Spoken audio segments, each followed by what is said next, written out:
think the point from this job, at least for me, that it was probably the most impactful. We had a lady who was pregnant who came in and she wanted to get some onion rings and stuff. So I brought her out some onion rings, and she broke down crying at her table. And I was concerned at first. I was like, "Oh my God, what did I do?" And she was like, "No." She goes, "This is." She's like, "I'm sorry for getting emotional, but I haven't been able to eat actual onion rings because I have celiac disease in over 10 years." And she sat there and she cried over something as simple as onion rings. And I think for me, it was that point that I was like, okay, the stuff that we're doing actually matters for these people. And I never realized just how lacking the celiac community had it. And until I started working here, I didn't know a thing about celiac until I started working here. Welcome to DFW Grit. I'm Dr. James Taylor, and I'm your host, and this is more than just a podcast. We dive into the stories of the movers, the shakers, the small business owners, the entrepreneurs, right here in the DFW Metroplex. This is your home for authentic, real stories that prove what happens when you don't back down. Let's get to work. Hey, welcome back to another episode of DFW Grit. Everybody, as I always, like, share, follow before we even get this started. I'm with John and Jack of From Across the Pond. How long have you guys owned that place? Because you took over for Lee right over there in Colleyville. Lee and Jody, we took over in October of 22. Oh yeah. So 3.5 years. Okay. 3.5 years. It was not our original concept. We were looking to actually open up a beer garden. And COVID happened along. So right when we had a location and we're working with the city of Grand Prairie, actually on their main street, when COVID happened, we were able to back out of the deal, which really saved our ass because we would have lost it, I guarantee. And so when COVID finally waned a little bit, the opportunity for From Across the Pond came along. And then we tied it with the show Restaurant Impossible and saw the episode that was there and went out and did a secret dining and loved the people and loved the vibe. And we turned around, we need to make an offer on this. This is a good time. It was always going to be 3 restaurants, and it was going to be a Bavarian themed beer garden, a British pub, and a speakeasy with a bakery in the front. And the idea is that the bakery would supply the pretzels for the beer garden and the puff pastries for the pies for the British pub. And we were going to name the bakery Amy's after my mom. Okay. And that was the whole initial concept. So we started with we ended up doing the British pub first, and a great opportunity from Jody and Lee. And that's kind of where we started off. And we've been kind of running ever since. We still have the other ideas in our back pocket, but we'll see what happens and see where everything takes us. That's why, like, I know of From Across the Pond. That's even just that plan and how those things intersect. I mean, shit, on paper, that sounds like an awesome idea. On paper, it's gold. It's leaving paper a little less golden, but it all works out. So now to backtrack a little bit, because like I said, I like to figure out, like, how did you guys even get here? Navy man. I don't remember. What do you do?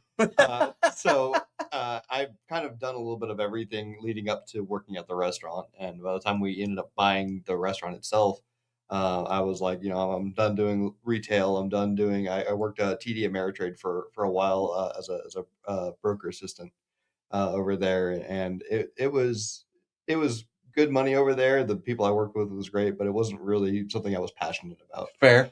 And so the restaurant kind of fell into our laps, and I was like, let me come over and work with my old man, and I've been having a blast with it ever since. So. Yeah. It's like work but different. Yeah. So how did you get from the Navy into the restaurant biz? Were you just in the kitchen? Yeah, but I don't think they allowed him near the mess at all. By choice. No, I go back a little bit farther than that. I was raised in Central California, Northern California, a place called Stockton, a place that nobody actually wants to be from. And I was a very rebellious youth. I got in a lot of trouble. And so I ended up... I feel like that's a common story amongst Navy men.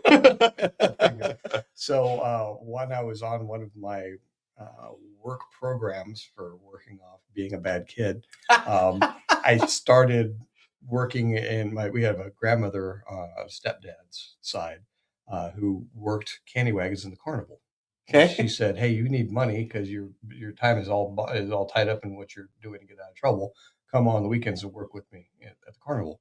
So I worked in the carnival for about 1.5 years, 2 years, and I spun cotton candy, and I took corn dogs and painted them up with mustard, and just got to see people.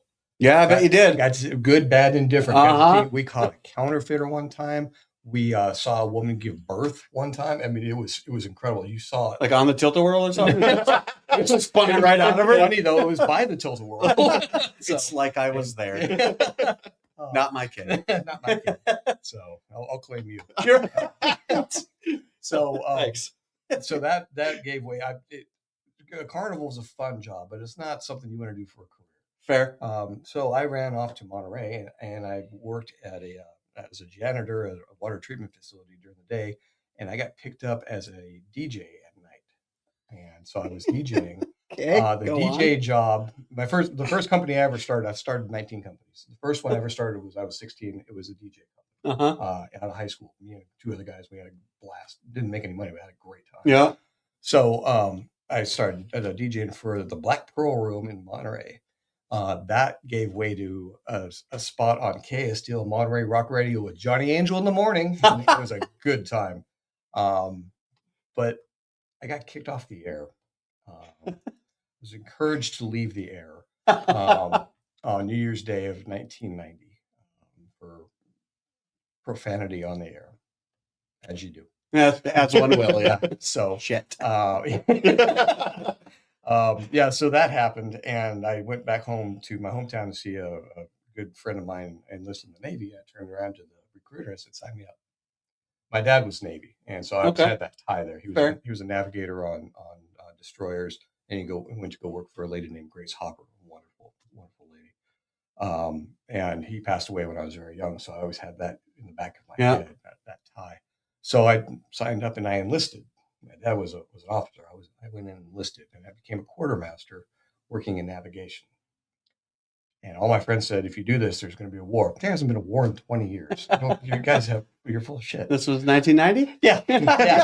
So those that know history know the Persian Gulf, and probably still do from the news. So I see that they got water over there. Yeah. So I went right into Desert Shield, Desert Storm, went from supply ship, did a brief stint on a battleship over there. I ended up with my own radio show over there. I did kind of like the setup that you have here, only all audio. And it was the Bob Lowe Show, and it was a great time, and had fun with it. And we broadcast. Say good morning, Persian Gulf. Yeah, pretty much. Pretty much. Once again, corny as can be. Like I was there. So, but we ended up broadcasting over to. The funny thing about supply ships is that they send over food and whatnot to vessels from the U.S. Navy and 13 other nations. So every time they sent one over, we just sent a copy of the show. And suddenly they're like, "Oh yeah, who's this Bob Lowe guy? Yeah, this is great." Again, having more fun than I probably should have. Maritime version of passing out your mixtape. Oh, I'm telling you, it was great. And so that worked out, and I found out that the Navy thing is kind of fun, and I got to see some really cool shit. Literally I've literally been around the world. I look at the people I grew up with in Stockton, and they're all still there. And I'm like, no. No, that ain't for me. Now there's part of the world that hasn't met me yet. I need to go find out about them. I progressed through the ranks into an opportunity where I got picked up for commission. That was my end goal. I want to be an officer, just like my dad. It took me being turned down 7 times, but I finally got it. And so when I got it, I became a surface warfare officer, and I worked on mainly destroyers. Just kind of like my dad, only these ones have guided missiles and were a lot cooler. So I got into the operational, the op tempo of always being in the Combat Information Center, CIC, where you have all these monitors. There's always something going on at all times. I was very comfortable. And I was like, I can do 8 things at once. I can't do 9, but I can do 8 like a champ. We would deal with flight quarters, tracking inbound and outbound aircraft, maintaining the surface picture, make sure nobody's trading paint with anybody else. In the middle of that, we have to come up with a strike package for a Tomahawk strike. I mean, it's always something.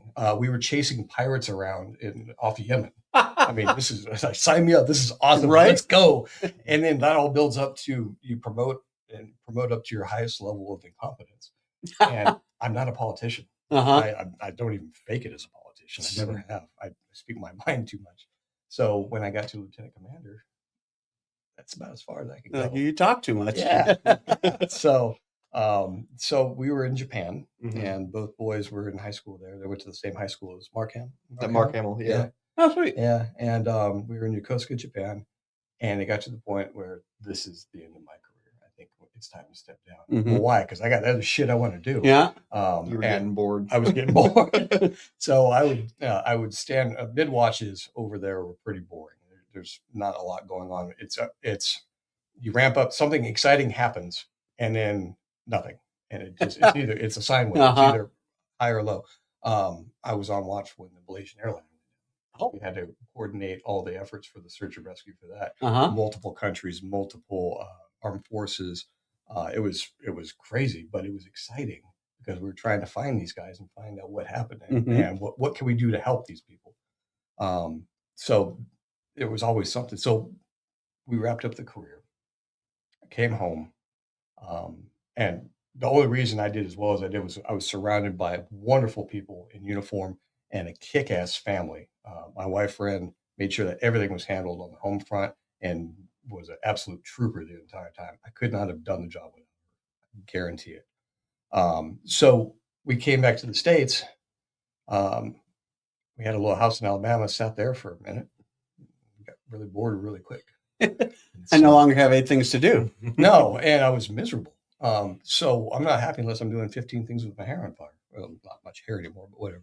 It was on fire. Yeah, right. It stands to reason. So I packed up and moved over to the Metroplex to stay with a buddy of mine who was a helicopter pilot, a guy named T-Bar. That boy ain't right. Call sign T-Bar. Good guy. And came over and ended up working for, what was the first one? Amerigas. I was the district manager for Amerigas. No idea what the hell I was doing, but I was having a good time learning new stuff. I always loved learning new stuff. I believe that education is a lifelong endeavor, and you should always take an opportunity to learn something, whether it's traditional education or life experience, whatever it is. We've always pushed everybody we know into some form of education. So that gave way to being a background investigator for a short period of time because I was familiar with it and I already had the clearance. Why not? Right? And then that job sucked. So I didn't want to do it anymore. So I was actually doing a background investigation for a gentleman, prior military, at a federal facility. He said, "Hey, John, we're hiring. Are you interested?" Oh, no, let's try this. So I told my wife, and she and I both applied to the job. We both got picked up. Oh, damn. Both went to the academy together and have both been doing that job for the past 8 years. So on top of the restaurant, we have a full-time federal job. Yeah. Because I can't just do one thing, apparently. When we got the opportunity, as I was mentioning before about the restaurant, we jumped on that and seized the opportunity. And you don't know how much you don't know until you get in the situation. Fact. Oh, it's incredible. It's incredible. But a lot of it we were able to translate it over to the ship. You only have a finite amount of people. You never have enough money. Something's always broken. Fair. And something is always happening, whether you see it or not. Something's always happening. So we ended up I think the biggest crisis we had was a month after we ended up buying the restaurant.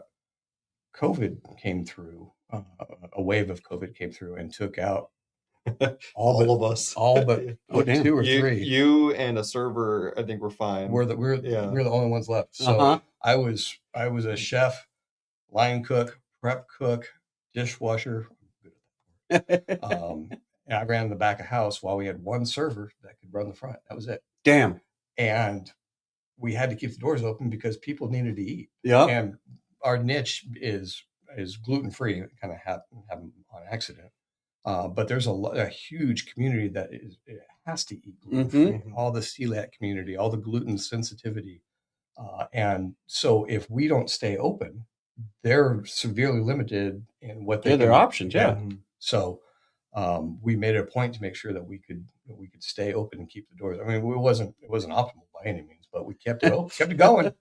And we did a lot of deliveries. We had 4 third-party servers at our apps at the time that were going. So we stayed busy for about a week till it kind of calmed down again. A question on this. So in these episodes, a lot of either professionals or entrepreneurs. Mm-hmm.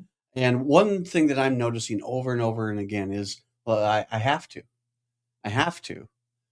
But it's never, whether it's a restaurant owner or the guy who owns the MMA gym or the Fidelity insurance guy, like there's always this commonality of I have to, and it's never I have to do it for me. I never have to do it for. I mean, no offense, sometimes my kids, but it's always people outside of yourself. Like, where do you think that comes from? Because like it's the same thing. Like I don't have to be a chiropractor until I find someone that needs to be adjusted. I have someone limping in the front door, and all of a sudden it's like, okay, yeah, I know we close at noon, and it's 12:05, but you're hurting. Like, I think a lot of that comes from the feeling good of helping somebody else out. I think the point from this job, at least for me, that it was probably the most impactful. We had a lady who was pregnant who came in and she wanted to get some onion rings and stuff. So I brought her out some onion rings, and she broke down crying at her table. And I was concerned at first. I was like, "Oh my God, what did I do?" And she was like, "No." She goes, She's like, "I'm sorry for getting emotional, but I haven't been able to eat actual onion rings because I have celiac disease in over 10 years." And she sat there and she cried over something as simple as onion rings. And I think for me, it was that point that I was like, okay, the stuff that we're doing actually matters for these people. And I never realized just how lacking the celiac community had it. And until I started working here, I didn't know a thing about celiac until I started working here.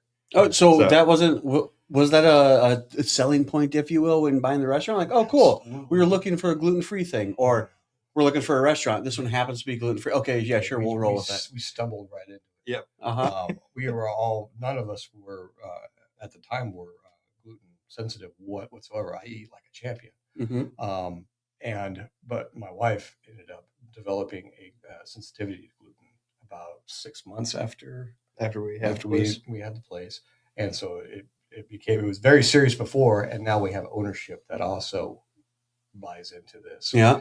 So we took the menu and we elaborated on it, and about the time that she had to limit what she could eat, we made everything on the menu available to be gluten-free. Not everything was, but everything we were able to make gluten-free. We found a way to make sausage rolls with gluten-free puff pastries. That had never been done before.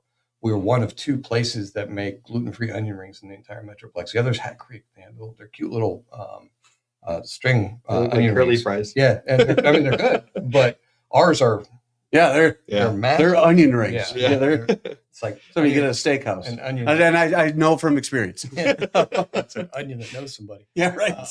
Deep fried Oreos. That's our latest one that we've been playing around with. Gluten-free deep fried Oreos. Yeah, and they're awesome. They're Our beer batter is gluten-free. And it's funny because a lot of people, as soon as they hear the words gluten-free, they think there's no taste. Well, there's a lot of reason to say that, but there's ways that you can also mitigate that.